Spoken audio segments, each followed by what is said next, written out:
Hello all, welcome to StudyIQ. My name is Pooja Dwivedi. Today I bring to you a very important and interesting topic. But before that, I hope you all are studying well and I hope you are preparing well for the upcoming examination. If you're preparing for the UPSC examination, this channel is going to be a boon for you. Kindly subscribe and turn the notifications on. First of all, I would like to ask you certain things. We all know that Pakistan was created on the basis of two-nation theory. Muslims and Hindus cannot live together. They are very different from each other, and that is why they need to be separated through political boundaries. Hence, Pakistan and Bangladesh, now Bangladesh, were created. So, is it actually true? Or it is actually a very controversial topic when it comes to the Western perspective. Pakistan was created as a buffer state in order to contain the Soviet Union. So we are going to discuss this in huge detail.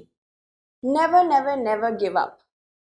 Winston Churchill remained too true to these words because after meeting him for 3 times, then only Muhammad Ali Jinnah decided that yes, we need a separate state, because before meeting him, he was not too much in favor of getting Pakistan created.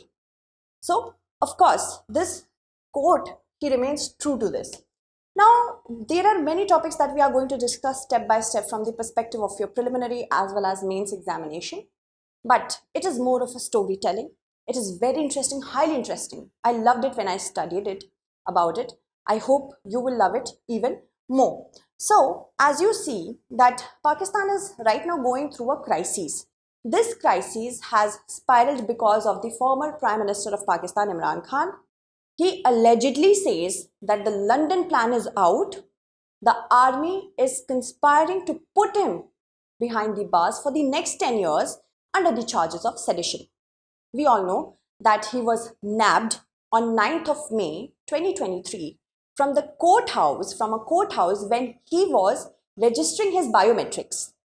And in a very filmy style, he was nabbed from the courtroom. This was done by a paramilitary force, the Punjab Rangers. And that is why there is a lot of hue and cry about the involvement of the army. So let's talk about it, and of course it's going to be interesting, so be very attentive. I will try to make it so easy for you to be attentive, don't worry about that. As I've already introduced you with the topics, I must also say that Islamabad High Court has granted him 2 weeks of protective bail, called his arrest illegal, no surprise at all, and said that he can't be arrested until and unless the 15th of May is there.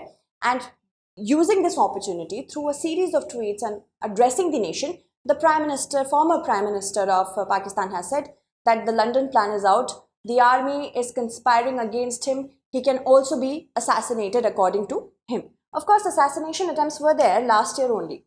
So, multiple corruption charges are on him, more than 100 corruption charges on Imran Khan. And this is because of the National Accountability Bureau, the watchdog, the corruption watchdog of Pakistan. The charges specifically relate to, the major charges specifically relate to Al-Qadri case. So we will talk about that as well. Alright, so I hope you are having your notebooks and copies with you, because it is important that you note down certain facts.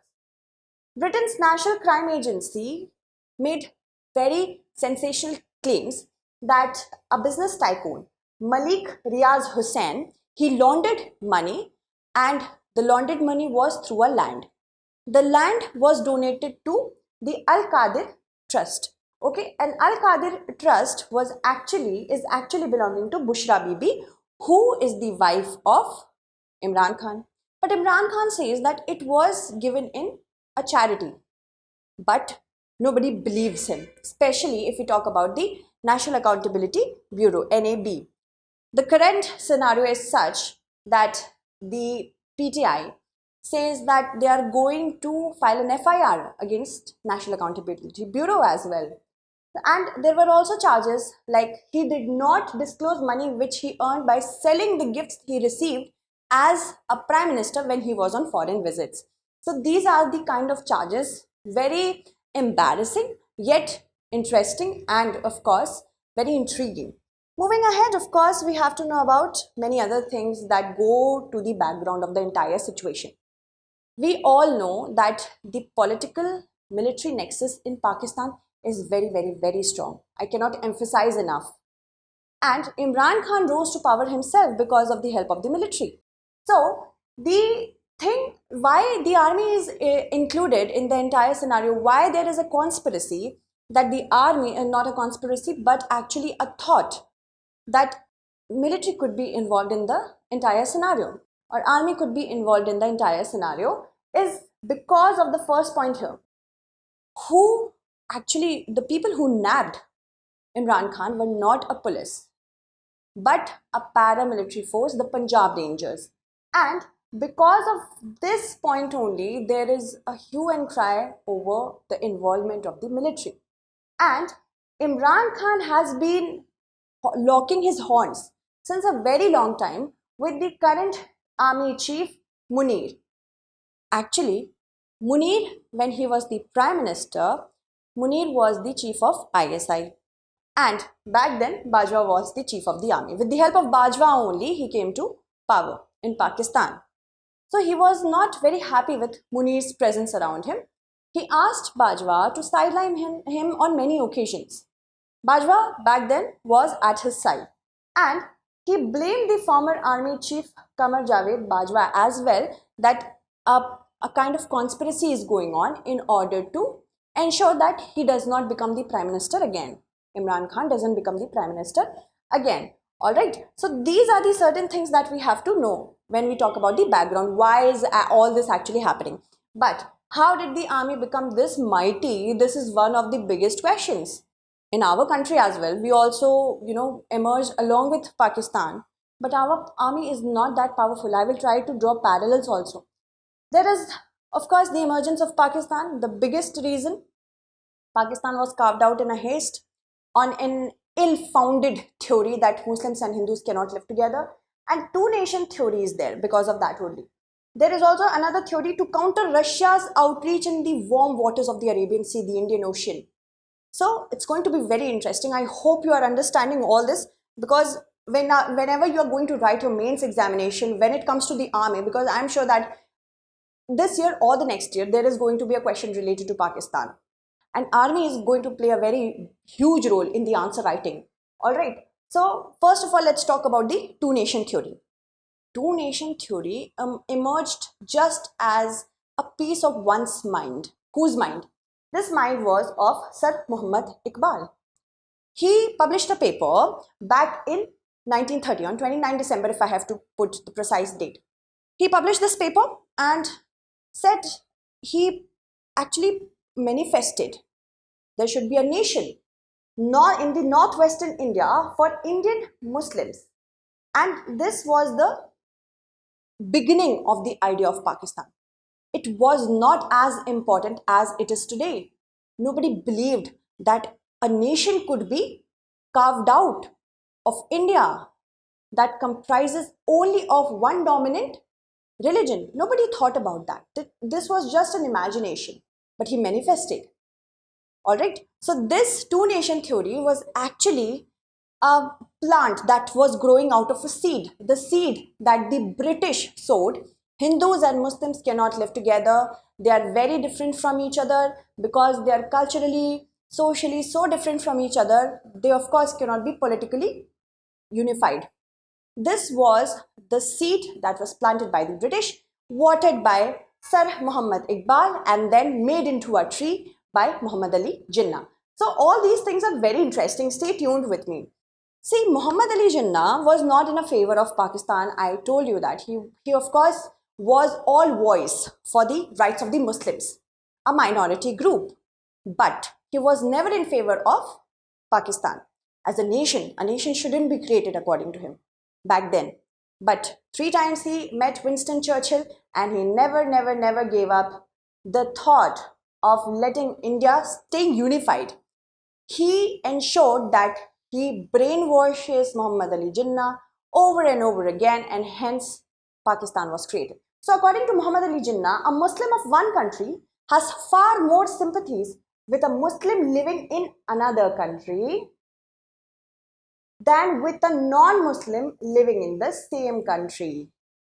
So, according to him, which is actually not true, culturally people are more together.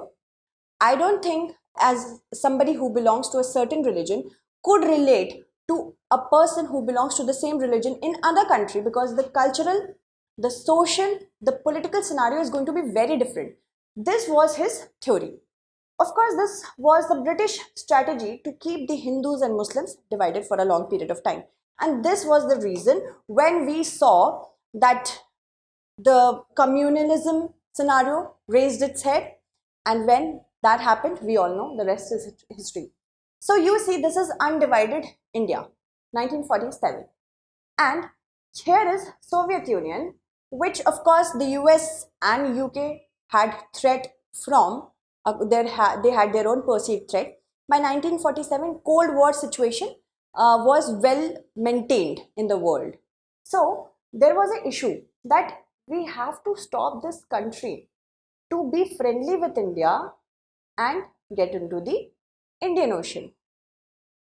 Afghanistan was there, Iran was there, and then India was here. Problem here is that when India started claiming its independence, partition was of course somewhere in the minds of the British, because of course this situation that Soviet Union is going to outreach Arabian Sea and it is going to dominate the trade channels here. Okay, but Afghanistan was a no-go. India did not want any sort of outside army to be present here. Of course, India already went through so much. So there could be not an outside army here. Afghanistan was a no-go country. The British tried to capture Afghanistan 3 times, couldn't capture it. So now what? Let's make a buffer state and ensure that these two countries can never get along. Okay, this you must say, okay ma'am, we understand that Pakistan was created. Why was Bangladesh created? Why was East Pakistan created? Just for the sake of upholding the two-nation theory. Bangladesh was actually created just to uphold the two-nation theory. It was like a byproduct, so that the theory could seem plausible. Yes, that is why Bangladesh was also created. If we could say that you are creating a buffer state for your own protection, for your own interest, but Bangladesh you can never question on that basis, right? So that happened, and this was the beginning of Pakistan, the emergence of Pakistan. All right, so this everybody knew. After 1945, everybody started believing India is going to be independent. We cannot stop that from happening. But the exit of British army is also going to be there. India did not want any outside protection. It wanted its security to be endemic. We were well aware of the fact that we cannot, let that happen. This is not subsidiary alliance. And Afghanistan, of course, I told you, is a no-go zone. This PDF will be shared, so don't worry about that. Just listen to the story. That's the most important part. Now, what about the army division? Let's talk about the division. It's very interesting. You will find it very interesting.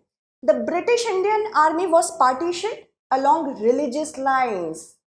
Muslims and Hindus and Punjabis and different sort of subdivision were also there. Now 33% of the troops and equipments were allocated to Pakistan, and the total population distribution was just 19%.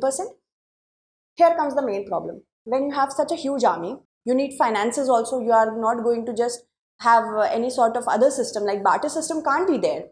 So 17% of unpartitioned India's revenue base was given to Pakistan, which was not sustainable for a newly formed country, any newly formed country with such a huge army. Now what comes? The Marshall Plan. Marshall Plan is something that you must know, that it was such a huge thing back then for the USA, that we have to finance those countries in order to ensure that they remained, from the perspective of army, they remained strong. Marshall Plan was made in that manner. Marshall Plan had an outlook that whichever countries are actually threatened by Russia, they get enough revenue to maintain an army. This is the US Marshall Plan. Now, Pakistan Army became a stooge of the West, agent of the West. Pakistan became independent in 1947, but even after independence, till 1951, it had an the army's commander-in-chief was a British officer. Why?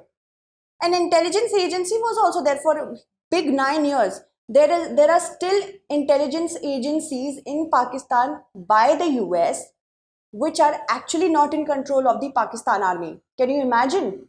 The USA ensured that it had its interests protected at the cost of millions of lives. Now, the espionage over Russia, fall of the USSR, the base was in Pakistan. Because of that, only USA could ensure that USSR falls. The rapprochement with China was done from the base in Pakistan. Russian invasion of Afghanistan was also defeated with the help of Pakistan because of the terror groups that were created, the terror groups and the movement, jihadist movement that was created by the US. The US global war on terror was also launched through Pakistan and Afghanistan. Pakistan and the terror against this particular Taliban in Afghanistan, the launch of the mission against terror was done from the base of Pakistan. So Pakistan was built in order to serve the purpose of the USA. Now, what happens when we are trying to draw parallels between Pakistan and Indian Army? The partition of India also involved the partition of the British Indian Army on religious lines. The subcontinent, here the subcontinent means Pakistan and India, inherited a deeply imbalanced but professional colonial army. What do you mean by imbalanced? Imbalanced means an army has a balance when it comes to the representation, but the army that we inherited had a domination of a particular group, especially the Punjab region, but there was an undermining of representation from other regions. So this was a deeply imbalanced army, but it was highly professional army. A newly formed nation having a highly professional army, it's a recipe for military coup. The army starts to behave like the head of the nation. This is a recipe, and India was very well aware of it. But you see, Pakistan wasn't. That's sad for them. Now, at independence, the British Indian Army had approximately 3/4 of the officers and men from smaller provinces. The martial class was from Punjab and Northwest Frontier Province, and half of all the senior most officers came from a single province, Punjab. Punjabis were dominant at that time. The representation was huge, and this was a group which had a lot of land, which had a revenue basis.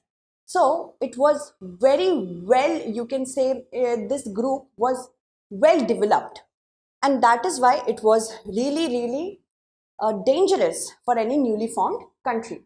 Now, for Pakistan, the degree of ethnic imbalance was greatly increased. Why? Because first of all, Pakistan was raised in a haste. It was like, okay, let's make up a nation, and this is for the Muslims and this is for the Hindus. It was like that. So they did not have a lot of time to contemplate upon what could actually go wrong in the army. Jinnah was ill. He did not have a lot of time on his plate to, contemplate about such ideas. So 90% of the officers belonged to Punjab and Northwest Frontier Province, and the remaining 10% were from provinces of Sindh and Balochistan. There was no representation, and I repeat, no representation from East Pakistan. This was the future of East Pakistan. The doom was registered from here only, that East Pakistan will not be developed because of this only, and this is really sad. Now, B.R. Ambedkar said that an Indian army would be better off without the domination of the Punjab group. He said that. Jawaharlal Nehru was so serious about this topic that he raised this debate, problem of the army and the nation, in the parliament, and it was very well debated. So these leaders, our political leaders were so equipped, so politically equipped, such visionaries. Pakistan also lost most of their important political leaders. So that is why there is a huge difference between our army and the Pakistani army. Pakistan lost inheritance of strong political leadership. And the Indian army was made, because of this only, it was made coup-free. Leaders knew what a highly professional army could do to a nation, and that is why representation was balanced. And both the Pakistan, British Indian army back then, now it is divided. So both the groups had their training done from Royal Military College at Sandhurst and Indian Military Academy in Dehradun. Alright, so these are the certain things that we have to keep in mind whenever we are drawing parallels between our army and the Pakistan army. Now, what is the USA's role in feeding this army with certain things which made the Pakistan army, it was an illusion for the Pakistan army to believe that they are very important in the global scenario, in the global political scenario. Sophisticated weaponry was provided to the Pakistani army by the USA in order to counter USSR. Now that made the Pakistan army believe that they are very important when it comes, they're an important cog in the global affairs. Because of this bypassing of political leaders, USA did not even take into account the political leaders. They were directly in contact with the army. So what made it, the entire situation became such that the army believed that political leaders or people's democratic leaders do not really matter. We are the important ones. And they disregarded the development of the people in order to garner more and more assets and lands. For this, they wanted to do just one thing. Anything or any group, any person who wants to sustain their success, what do they need to tell you? Even social media influencers, what do? They remain relevant. Why they are important? They have certain tactics to remain relevant. So did the Pakistan army. It ensured that it remains relevant. Why do we need an army? To protect our country. So that was something that Pakistani army did. It made Pakistan into a security seeking state.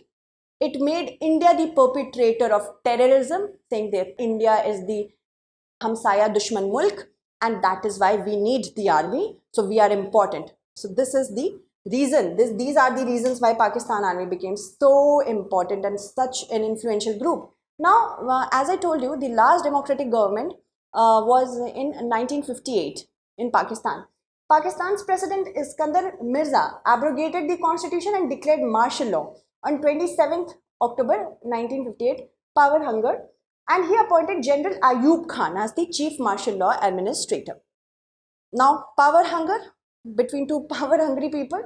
Ayub Khan overthrew Iskandar Mirza, and that was the last time Pakistan had a democratic government, mind you. Moving ahead, important other things such as, now, does it really mean that right now the situation is against the army in Pakistan? That is okay right now, but it is not against the entire army.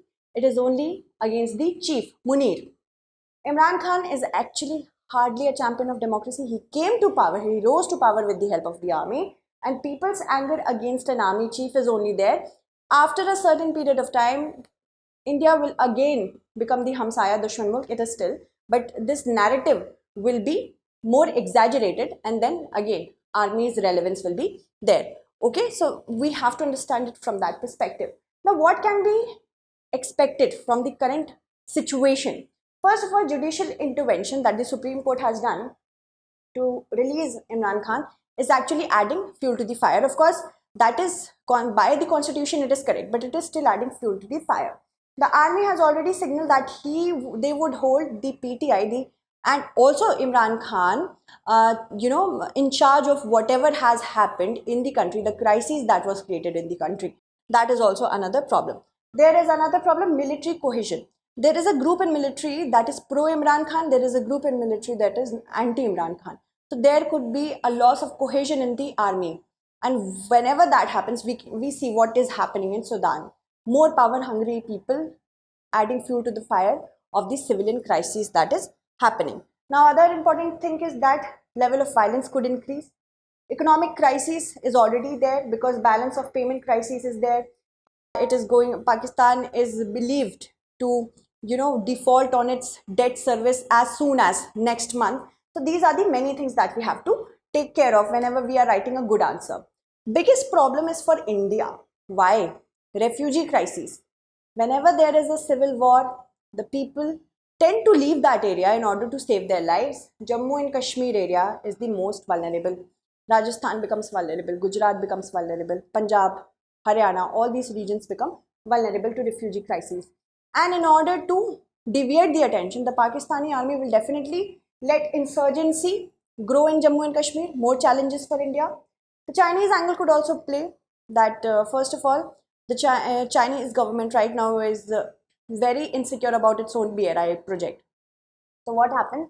China could come on into the picture, and that's not a very pretty picture.